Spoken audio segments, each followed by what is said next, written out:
Good day everyone, this is Sir Mark. Pagpapatuloy na ulit natin ang tutorial natin about HTML. Last video, ang pinag-usapan natin is all about HTML attributes. Pagpapatuloy natin ngayon at ang pag-uusapan natin ngayon is all about core attributes. O bago natin simulan, gaya ng dati, please like and subscribe my channel. Okay? So, let's start.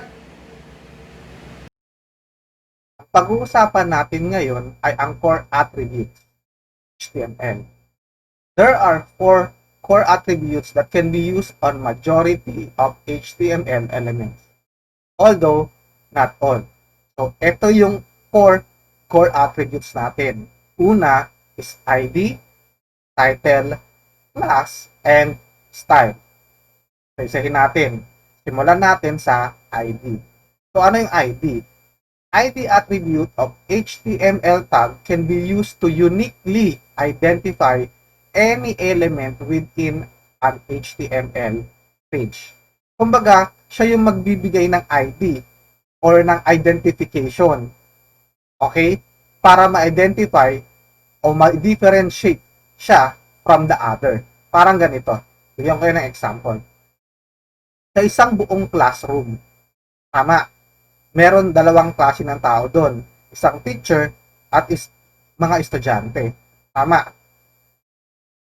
Now, papaano ngayon ma-identify yung mga estudyante? Sample, tatawag si teacher. Okay, magtatawag si teacher.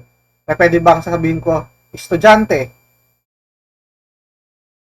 Sundan? So, pag sabi ako ng estudyante, lahat ng nandoon, estudyante.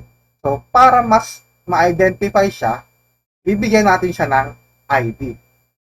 Okay po, ganun din po sa HTML natin. Binibigyan natin ng ID attribute para ma-identify natin uniquely yung element. Okay? Para mas mag-intindihan niya ganito. Example. Okay, mapapansin niyo yan, no?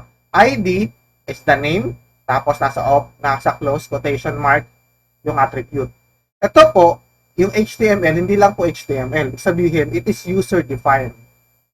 Okay po, ibig sabihin, tayo po ang nagbigay niyan. Tayo ang nagpangalan dyan. Okay? Imagine this. 1, 2, 3, 4 na paragraph. Ngayon, imagine mo, kung tatawag ako dito. Paano ko tatawagin yan? Hey, you, tag. Anong reply nila? Ako ba? Hindi ikaw. Yung isa. Ako? So, ibig sabihin, nagkakalito. Tama. So, para mas mapadali, ang solusyon dyan, lagyan ng ID. And then, so, paano nga yung isa tatawagin? Hey, you, tag. With ID number 4. Parang ganun din sa school. Diba? Meron kang unique na pangalan, tama. Example, student number 55. O kaya, kung alam ni teacher yung pangalan mo, tatawagin kita. Okay? Brando Dimailang. Alam mo na, ikaw yun. Bakit? Yun yung ID mo. Yun yung unique identifier mo. Okay po. Now, sir, bakit kailangan ko nito? Bakit kailangan ko ng ID na attribute? Kasi, pwede nating itong i-combine, itong HTML, usually, kino-combine siya saan? Other languages, such as Java and CSS. So, example, meron tayong yung Java, si Mr. Java, imagine nyo, itong example na to, imagine nyo to, ito si Mr. Java. May gustong ipagawa si Mr. Java dito sa pang-apat. Ngayon, kapag walang identifier, mahihirapan si Java na utusan ito, okay po, kung ano man gusto niyang ipagawa dito. Ganon din as well, pati rin sa CSS natin. Para dito po yun, para sa, doon po yung ginagamit yung attribute natin, ID attribute. Now, ang problema sa ID attribute, since unique identifier siya, hindi pa pwedeng umulit. Paano hindi po pwedeng umulit? Example, kapag ID number 4 na, may ID number 4 na, hindi ka na pwedeng maglagay ulit ng panibagong ID number 4. E paano ngayon kung gusto ni Java na tawagin lahat ng paragraph doon sa web page mo? Anong gagawin ni Java? O ni CSS? Okay? Iisa-isahin niya. Ikaw, student number 1, ID number 1, paragraph number 2, paragraph number 3, paragraph number 4. Eh paano kung yung paragraph mo pala doon sa web page mo is 100? So tatawagin niya yun paragraph 1 hanggang 100. That's why meron tayong tinatawag na class attribute. Sabihin, pwede nating lagyan siya ng class attribute. Okay po, example, nalagay mo, yung identifier mo, unique identifier mo is your name. Yung class attribute mo, pwede kang gender, lalagay mo, boy. Class equals boy. Okay, ito, class equals boy, tapos student, tapos high grades. Ikaw rin po yung maglalagay niyan.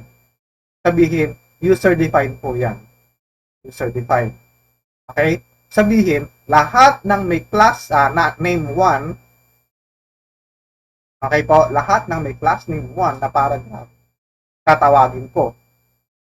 Susundan, lahat ng may class name 2 na ganito, na class, ay natatawagin. Okay po.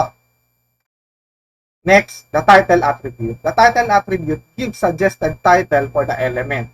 Ito naman yung pag tinututok mo may nagpa-pop up na title of the element. So, yung title, meron siyang, ikaw pa rin yung nagde-define yung value niya. Okay po, yung title attribute, ikaw pa rin yung nagde-define ng value niya. Mamaya, huwag kayong mag-alala, ipapakita natin yan as example. Last but not the least is style attribute.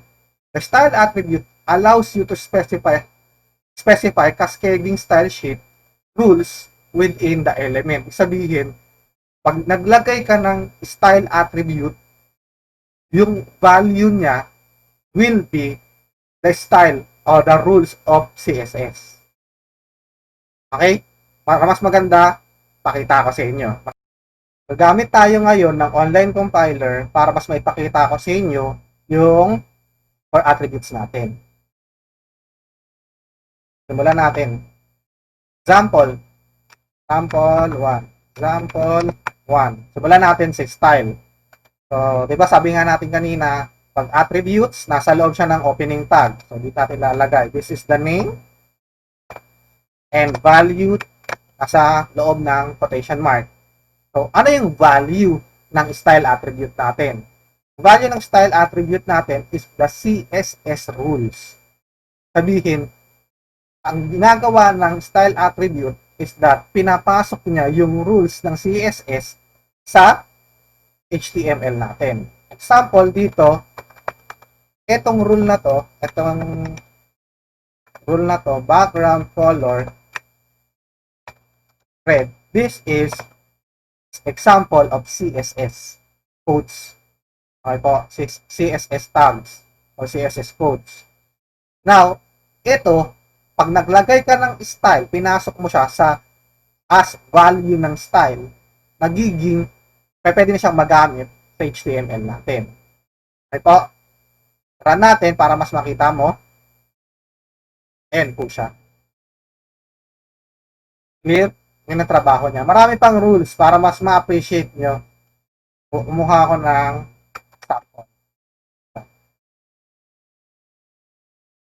Okay ko dito.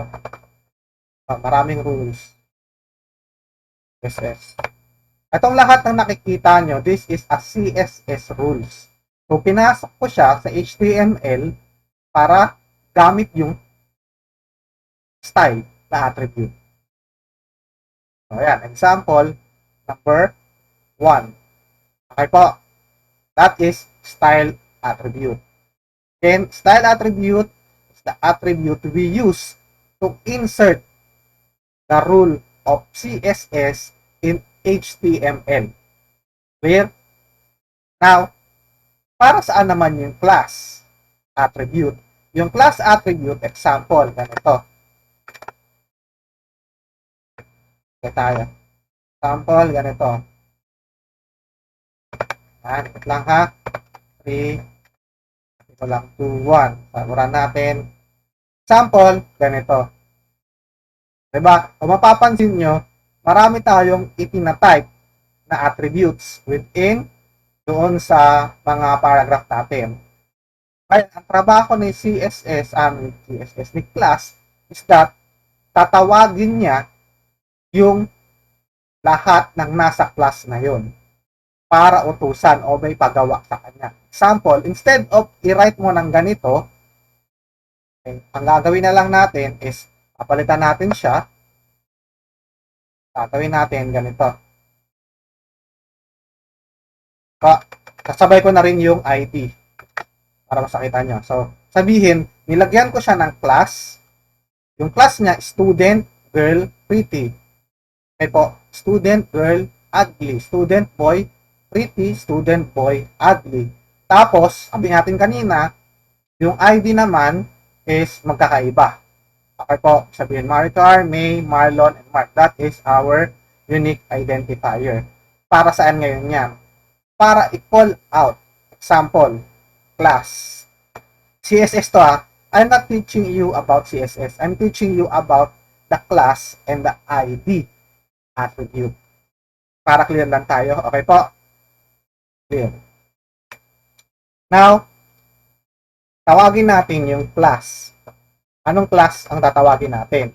Yung student. Okay po? Yung student, ang gusto kong mangyari, color niya, background color niya, background color green. Okay? Run natin, run. Kita niyo po ba? Ibig sabihin, ang nangyayari, lahat ng student sa class na to, green. Okay po? Mapapansin nyo, palitan naman natin, lahat ng girl,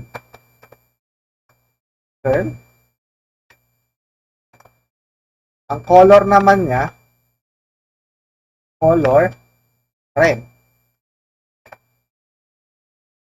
Run. And red. Lahat ng boy, okay.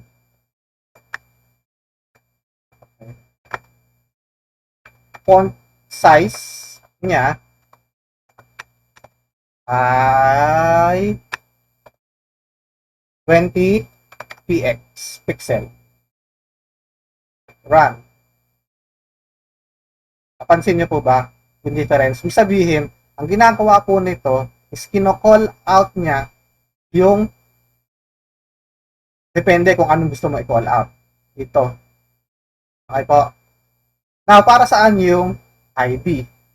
Ganun din, same lang din. Ang difference lang kasi ng ID tsaka ng class is that yung ID kasi, unique identifier. Hindi siya pwedeng ulitin.